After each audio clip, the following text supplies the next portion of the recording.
বাংলার উত্তর পূর্ব প্রান্তে প্রকৃতির অপার সৌন্দর্যের লীলাভূমি টাঙ্গুয়ার হাওর, যা প্রকৃতির এক চমকপ্রদ উপহার।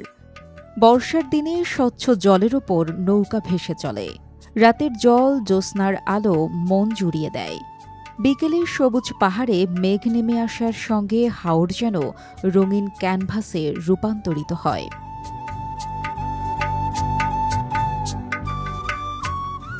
প্রতি বছর হাজারো পর্যটক টাঙ্গুয়ার হাওরের সৌন্দর্যে মুগ্ধ হয়ে ছুটে আসেন। কখনো হাউসবোটে, কখনো ছোট নৌকায় ভেসে বেড়ান বিশাল হাওরের জলরাশির বুক চিরে। আধুনিক সুযোগ সুবিধা সম্পন্ন হাউসবোট পর্যটকদের কাছে এক অনন্য অভিজ্ঞতা। জাদুকাটা নদী, বাড়িকাটিলা, নীলাদ্রি লেক কিংবা শিমুল বাগান সবই যেন হাতের নাগালে। দুর্গাপূজার 4 দিনের ছুটির সামনে রেখে টাঙ্গুয়ার বিলাসবহুল হাউসবোটে পর্যটকদের আগ্রহ বেড়েছে। একটা জায়গায় আমরা যখন ঘুরতে যাই, স্বাভাবিক অনেক বিভিন্ন জায়গায় যাওয়া যায়, কিন্তু টাঙ্গুয়ার হাওরটা আসলে এত বেশি ভালো লাগছে যে আমি সেকেন্ড টাইম এসেছি। এবং আমাকে যদি বারবার সুযোগ দেওয়া হয় যে আমি কোথায় ঘুরতে যাবো, আমার সবসময় প্রথম পছন্দই টাঙ্গুয়ার হাওর থাকে। যারা শুকনাতে থাকে, হাওর এলাকায় কখনো আসে নাই, তাদের জন্য একটা অন্যরকম মজার বিষয়। এবং হাওর এলাকা আসলে আমাদের দেশের জন্য একটা সম্পদ। এখানে পর্যটন শিল্পের ভবিষ্যৎ খুবই ভালো এবং মানুষজন এখানে একসময় আসতো না, এখন আসা শুরু হয়েছে গত কয়েক বছর ধরে। আমার মনে হয় অনেক ভালো হবে। বসুন্ধরা টিস্যু, অশুদ্ধতার বিরুদ্ধে এক বিন্দুও ছাড় নয়। হাওরের প্রতিটি কোণে প্রকৃতি খেলায় মগ্ন। পানির প্রতিফলনে নীল আকাশের ছায়া আর পাখির মধুর ডাক সব মিলিয়ে সৃষ্টি করে এক মনোরম জগৎ। হাওরের শান্ত জলরাশি, সবুজের সমারোহ এবং পাহাড়ের কোলাজ যেন এক অসাধারণ জল রঙে আঁকা নৈসর্গিক চিত্রপট।